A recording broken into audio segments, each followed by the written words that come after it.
Vendredi 15 octobre 1976. La porte s'ouvrit. Un courant d'air froid. Victor Alexander Laurentius Simonson, s'il vous plaît, dit une femme. Elle avait une tête d'oiseau, pointue et souveraine comme celle d'une pie, avec des yeux vifs. Loritz se leva et essuya ses mains sur son pantalon. Il se sentait comme au sortir d'un coma.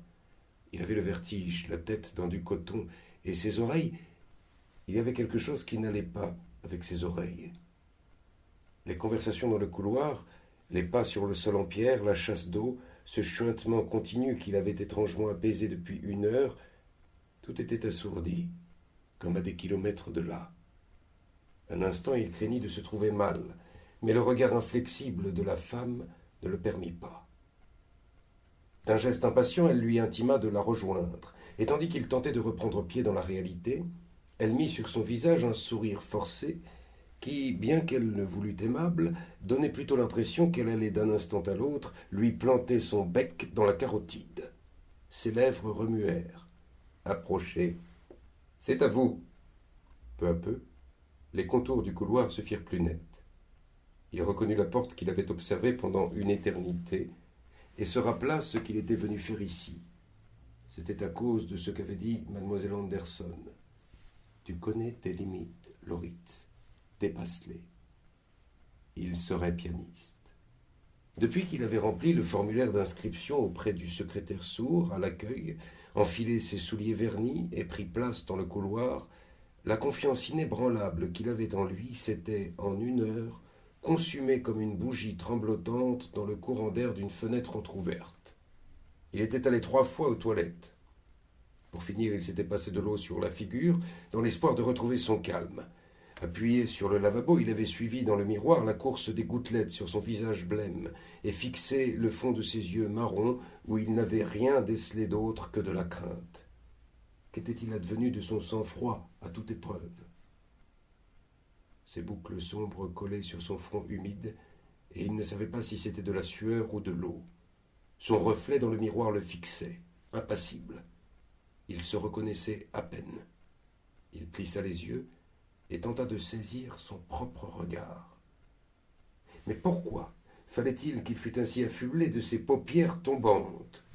Personne dans la famille de sa mère n'avait ces paupières épaisses qui s'effaçaient sans autre forme de procès. Non, ils avaient tous de grands yeux au dessin délicat, qui plus est d'une couleur verte, presque artificielle. Les yeux de son père étaient marrons, oui, comme les siens, mais ils n'avaient pas non plus cette forme triangulaire qui rappelait l'œil d'un chien. Ils étaient grands et clairs. Quelques années auparavant, le professeur avait proposé de corriger ce qu'il appelait le petit défaut esthétique de Loritz. « Une opération de rien, mon fils, avait-il dit. On élimine la peau et les muscles superflus de la paupière supérieure, et c'est tout, tu retrouves figure humaine. » Mais cette intervention n'avait jamais été primordiale.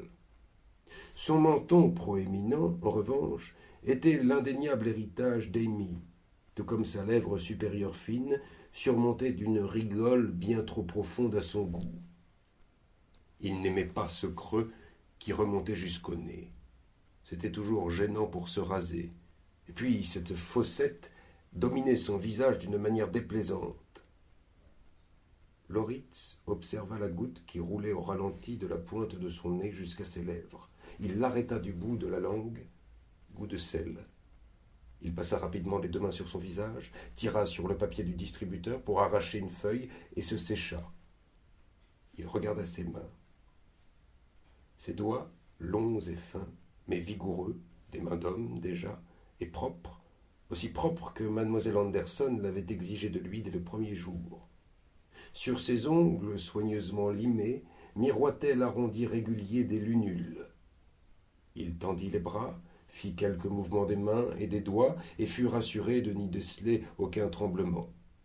Il ouvrit une nouvelle fois le robinet, fit couler l'eau chaude sur ses poignets, et regarda la peau rougir.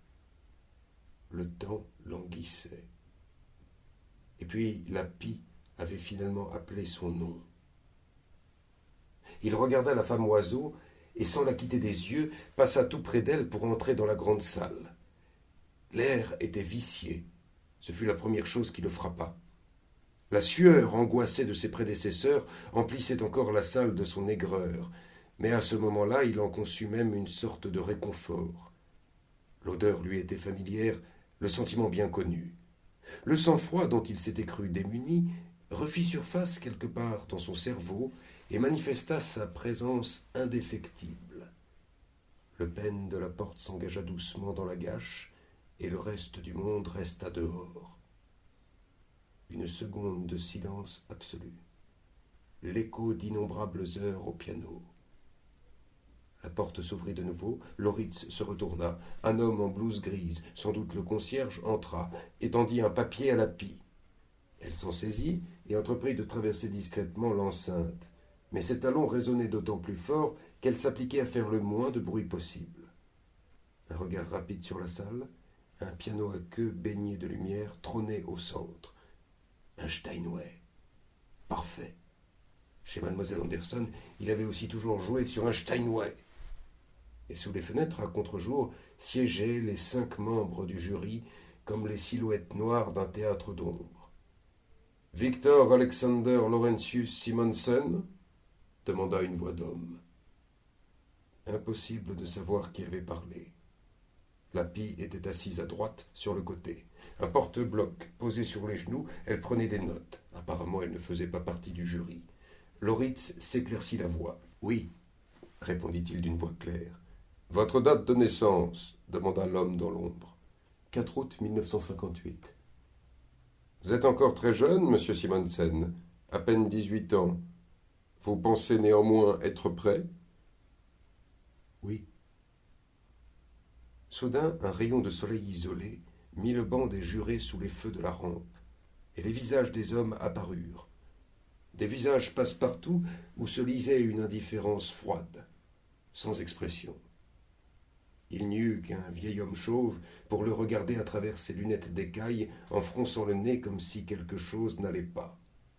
« C'est un bien beau programme que vous nous avez prévu, dit-il. Dans quel ordre voulez-vous jouer ? Romantisme, étude et classicisme viennois, l'allegretto en la bémol majeur de l'impromptu numéro 4 de Schubert, l'étude opus 25 de Chopin, numéro 12, et le premier mouvement de la sonate en mi bémol majeur de Haydn. Bruissement de papier, feuilles contournes, tout sottement. Bien, allez-y. Loritz opina de la tête, tira sur son nœud papillon. C'était sa mère qui avait insisté. Il aurait préféré porter une cravate. Avec ce nœud papillon, il se sentait déguisé, travesti. Il aurait mieux fait de ne pas l'écouter, de se débarrasser de ce nœud papillon avant d'arriver ici. Maintenant, il était trop tard. Maintenant, tout ne dépendait plus que de lui, de son jeu, de son art, de sa volonté. Il avança vers le piano à queue.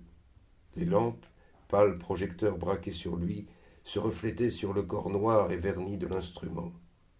Avec la même délicatesse qu'on met à caresser le front d'un cheval étranger pour l'apprivoiser, il effleura d'une main la surface lisse de l'instrument.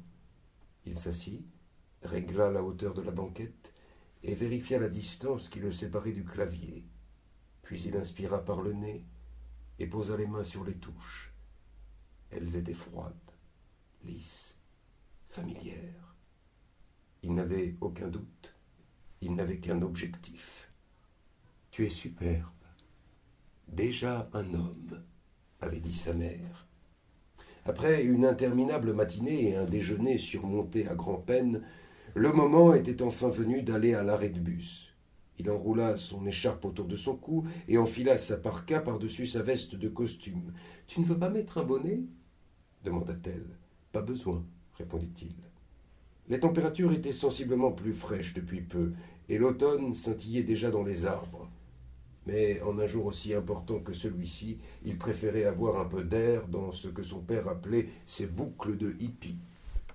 Sa mère prit son visage entre ses 2 mains, toujours froides, et s'approcha tout près. Son haleine sentait la menthe. « Je suis tellement fière de toi. J'ai toujours su que tu y arriverais, » dit-elle avec un sourire tourmenté.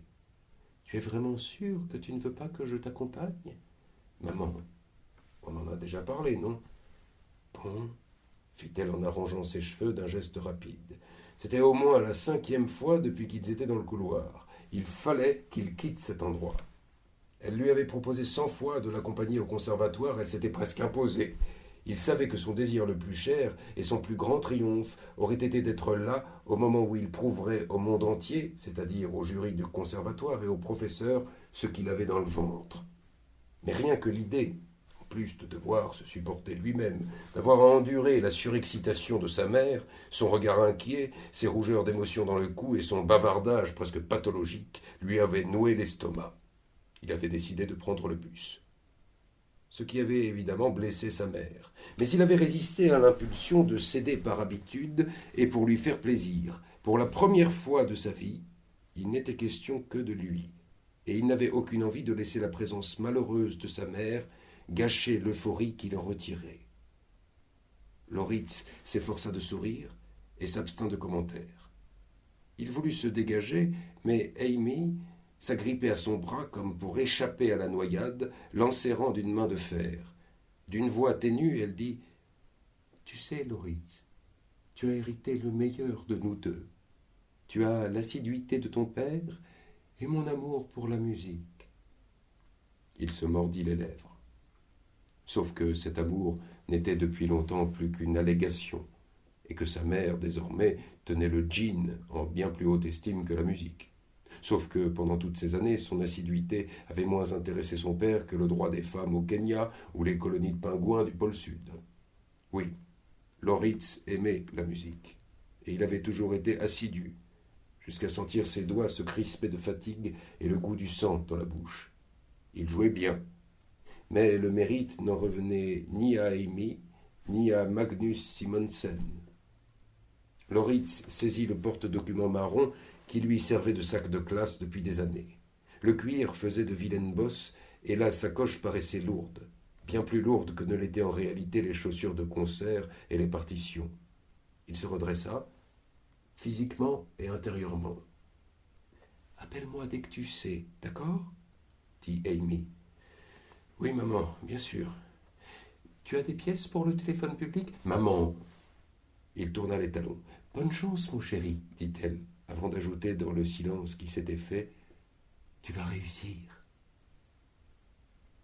Sans l'ombre d'une hésitation, Loritz avait laissé derrière lui sa mère, la villa et l'Odinweg. Il avait descendu sans se retourner la rampe gravillonnée pour les voitures, et il était allé calmement jusqu'à l'arrêt de bus. L'air froid sentait les feuilles mortes, et les bouleaux étiraient vers le ciel bleu leurs bras encore chargés d'or. De l'arrêt Valalavek, il ne lui restait plus que quelques pas pour traverser le parc en habit d'automne et rejoindre le bâtiment moderne de l'Akis. Au-dessus de l'auvent, à l'entrée, brillait un grand luth stylisé, surmonté d'une couronne. C'était là qu'il voulait aller. Son pas était léger et son esprit chantait. Convoquant toute la légèreté dont il était capable, il fit rouler sur les touches les premières doubles croches de l'allegretto de Schubert, avec la même insouciance qu'en son temps, Pell avait fait rouler ses billes multicolores sur le parvis de l'église de Djursholm. Ses doigts se réchauffaient. La main droite virevolta avec vivacité dans les 4 premières mesures, tandis que la gauche, frappant d'abord des accords lents, s'empara ensuite du commandement mélodique, forte, et ses doigts, concentrés, cherchèrent sur les touches le chemin 1000 fois parcouru. Loritz ferma les yeux, satisfait. Il avait trouvé son rythme, son jeu. Il n'y avait aucune raison de manquer d'assurance. Son pouls se ralentit, et l'espace d'un instant, Loritz suivit du regard les billes multicolores qui roulaient vers le petit trou que Pell et lui avaient creusé à main nue près du muret, billes bleues, rouges, jaunes, vertes et transparentes, sur le sol irrégulier, genoux écorchés, sourire édenté de Pell, ongles noircis, une amitié à toute épreuve. En général, il n'y avait que là-haut, sur le parvis de l'église blottie dans l'ombre enchanteresse des pins. Il n'y avait qu'eux. Et l'instant présent, jusqu'à ce que l'horloge du clocher sonnât à toute volée les 4 coups qui les renvoyaient chez eux dans la vraie vie. Septembre 1963. En ce jour ensoleillé qui allait décider de tous les autres, Loritz avait fait vœu que la foudre tombât sur les cloches, que le temps s'arrêtât pour toujours et que jamais 4 heures ne sonnassent. Il redoutait de rentrer chez lui, d'abandonner Pell et le jeu qui avait fait d'eux des Indiens. Mais les grandes aiguilles, inflexibles, avaient poursuivi leur course, et chaque nouveau tintement de cloche avait fait grandir un peu plus l'angoisse qui lui tenaillait le ventre. Il n'avait que 5 ans, mais il connaissait déjà ces sensations d'estomac contracté, de cœur oppressé et de gorge nouée, quand l'incompréhensible confusion du grand monde faisait soudain irruption dans son petit monde à lui. Par exemple, quand des mains gantées de caoutchouc jaune ouvraient sa bouche de force pour permettre au docteur Lagerkrantz d'utiliser sa fraise, quand son père déversait sur Frida ou sur l'autre aide de cuisine la colère que lui inspirait la grève qui paralysait la Centrale nationale des vins et spiritueux, ou quand sa mère se figeait devant l'écran de télévision en écoutant des hommes aux mines sérieuses évoquer le danger d'une épidémie de varicelle. Alors, la peur s'installait. Il craignait aussi le fantôme du placard qui habitait la maison de vacances. Staline, les avions, les bombes atomiques, et maintenant, mademoiselle Anderson. Après-demain, nous aurons la visite d'une très gentille dame, avait annoncé sa mère l'avant-veille, l'air de rien, comme si cela n'avait eu aucune importance. Ils étaient dans la bibliothèque, assis ensemble au piano comme presque tous les jours. Loritz à gauche, Amy à droite. Elle est professeure de piano, elle s'appelle mademoiselle Anderson, avait ajouté Amy. Mais tu sais déjà jouer du piano, répliqua Loritz en faisant rebondir son index tendu sur la plus grave des touches blanches. La note caverneuse faisait vibrer l'air autour d'eux. Sa mère lui pressa le bras. « Loritz, regarde-moi, » dit-elle avec insistance. Un pincement désagréable dans le ventre, le regard rivé sur les touches. « Nous sommes d'avis que tu devrais toi aussi apprendre à jouer, » poursuivit-elle en essayant de saisir son regard. Il avala sa salive, avala encore pour chasser la boule qui lui serrait la gorge. Que voulait-elle dire? Que voulait-elle dire? Elle ne voulait donc plus jouer avec lui. Mais moi, je veux jouer avec toi, dit-il. Cela ne nous empêche pas de continuer à jouer tous les deux, bien sûr, mais mademoiselle Anderson pourra t'apprendre bien plus que je ne le fais. Il ne connaissait pas cette détermination. Sa mère, d'habitude, était si malléable. Non. Loritz, non. Il se leva d'un bond. Il ne voulait pas de mademoiselle Anderson. Il n'aimait pas le changement. Il voulait que tout reste comme toujours. Sa mère, Blüthner et lui, des chansons et des histoires. Il voulait être assis à côté d'elle au piano et l'écouter faire raconter aux touches des histoires qu'on ne trouvait pas entre les pages des livres. Quand elle jouait, une odeur de rue sous la pluie et de bergerie s'échappait du piano à queue. Des fraises mûries par le soleil poussaient au bord de ses lèvres d'enfant. Le vent fouettait des falaises grises et arrachait à la mer des vagues toujours plus hautes. Qui avait besoin d'une mademoiselle Anderson? Elle allait tout détruire. Je t'en prie, Loritz, n'en fais pas toute une histoire, supplia sa mère. Ton père sera si fier de toi. Mais je ne veux pas, moi, cria-t-il en tapant du pied désespéré. Il y avait soudain en lui tant de colère. Il rassembla toutes ses forces, et d'un coup sec, rabattit le couvercle du piano sur les touches. Il y eut un grand bruit. Et à la seconde même où sa mère retira de justesse ses doigts, Loritz sentit sa toute première gifle lui brûler la joue. Amy se tenait devant lui, la main tremblante. Les cordes offensées du piano vrombissaient dans le silence pesant, et les yeux de Loritz se remplirent de larmes. La bouche ouverte, il se mit à pleurer, presque sans bruit. De la salive coulait de sa lèvre supérieure et se mêlait à ses larmes salées. « Celui qui pleure est celui qui a tort. » La voix de son père résonnait dans sa tête. « Reprends-toi, Loritz !» siffla sa mère d'une voix qui lui déchira les oreilles. « Il n'est pas seulement question de toi, ici !» Sans savoir de quoi il était question dans ce cas, il sut que toute résistance était inutile. Les choses étaient décidées depuis longtemps. 2 jours plus tard, le soleil brillait. Et à 4h30, Loritz, assis dans le salon, attendait son exécution comme un condamné innocent. Mademoiselle Anderson Cette grande femme maigre, qu'il ne connaissait pas, était entrée dans la pièce, l'avait dévisagé et lui avait adressé un signe de tête. Elle ne laissait sur le parquet à chevrons qu'une ombre à peine visible, et aurait sans doute pu se cacher dans le coffre de l'horloge du couloir, tant elle était mince. Elle portait une robe grise, des chaussures blanches, un chapeau, et des lunettes dont la monture rappelait l'arrière de la voiture de parrain Yon. Il ne savait plus à quoi il s'était attendu, peut-être à ce que le sol s'ouvrît et à ce que des flammes jaillissent de ses yeux, en tout cas pas à ce simple coup d'œil sur ses doigts et cette phrase lapidaire: ce ne sera pas un problème. Le calme de cette femme avait quelque chose de décevant. Il n'était pas de ces enfants surdoués, pas de ces génies qui jouaient tout Mozart ou pianotaient du Bach sans avoir jamais lu une seule note.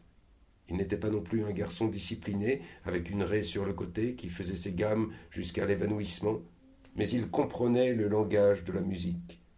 Et mademoiselle Anderson s'en était vite aperçue. Elle fouettait son ambition en y mettant de la vigueur et de la retenue, avec une sévérité objective, jusque-là inconnue de Loritz.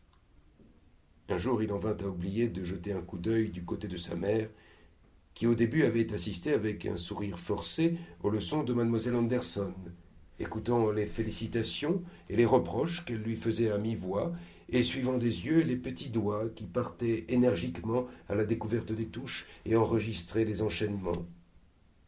Il en vint à oublier de chercher son regard, son hochement de tête encourageant, et quand elle ne fut plus là, il ne regrettait pas sa présence. Petit à petit, à l'image des jours qui raccourcissaient inexorablement en automne, la température entre Loritz et Amy changea. La distance s'accrut, et un beau matin, ils s'éveillèrent, étrangers l'un à l'autre.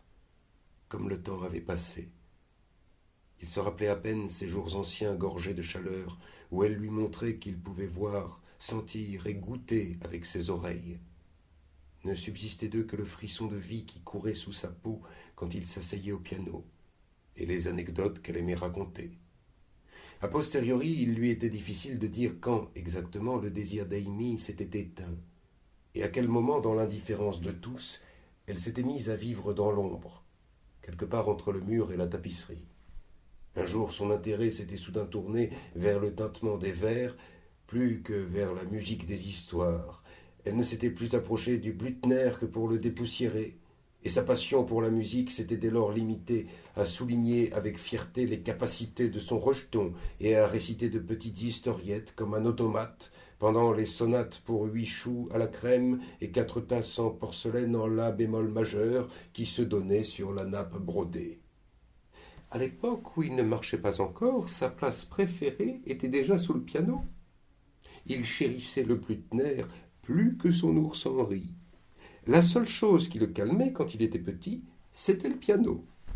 Du jour où il s'est assis au piano à côté de moi, j'ai su qu'il avait du talent. Et ensuite, je lui ai dit: regarde, ça c'est un do, ça aussi et ça aussi. Do, do, do, do, do, do, do, do, 8 fois. Alors, il m'a regardé avec de grands yeux et il a dit: maman, je ne veux pas faire dodo, je veux jouer du piano. Est-ce que ce n'est pas adorable? Le sourire qu'elle affichait alors était si désespéré que Loritz se sentait parfois responsable de son malheur, lui qui avait continué sa route sans elle en emportant sa musique, lui qui l'avait abandonné à un monde de silence. Le Steinway donnait un son plein, rond et élégant. Intérieurement, Loritz, qui se détendait à vue d'œil, parvint même à faire un pas de côté pour s'écouter jouer. Les notes se firent plus pesantes, et les billes, dans le soleil des jours surannés, s'immobilisèrent devant le fossé, près du muret du cimetière. Pelle mise à part, mademoiselle Anderson était sans doute aujourd'hui la personne qui le connaissait le mieux. Pendant le cours, quand elle l'écoutait jouer, debout à la fenêtre, le dos tourné, il arrivait souvent qu'un sentiment de honte le submergeât et qu'il se sentit presque à nu, à découvert, sans masque, tout en transparence. Mademoiselle Anderson écoutait avec la plus grande attention. C'était elle, la maigre femme calme et impartiale, qui avait formé chacune des notes qu'il jouait, mis en scène chacune des poses qu'il respectait. Pendant des années, sans relâche, elle l'avait poli comme le ruisseau polit les cailloux, laissant son empreinte sur son jeu. Si elle avait pu l'entendre jouer maintenant, elle aurait été satisfaite. Les quarts de soupir étaient précis, et le passage aux accords noirs vigoureux. Une dernière fois, la main droite de Loritz égrena les doubles croches du thème le long de la gamme descendante, puis passa le relais à la main gauche. Il remarqua qu'il commençait à transpirer. L'effort. De fines gouttelettes s'envolèrent quand il rejeta la tête en arrière. Sa main droite s'éleva dans les airs comme la main d'une marionnette tirée par un fil, suspendue pendant 2 mesures, puis s'abaissa lentement sur les touches. Un éclair dans son esprit, un instant de discernement, la salle, les jurés. Mais Loritz ne se laissa pas déconcentrer, décrescendo. Le rythme changeait, et avec lui la tonalité, l'atmosphère du morceau qui laissait maintenant entrevoir un second thème empreint de mélancolie. Un appel, une question pétrie de déception et de résignation y était perceptible, comme lancé par un Hamlet esselé sur une scène déserte, être ou ne pas être.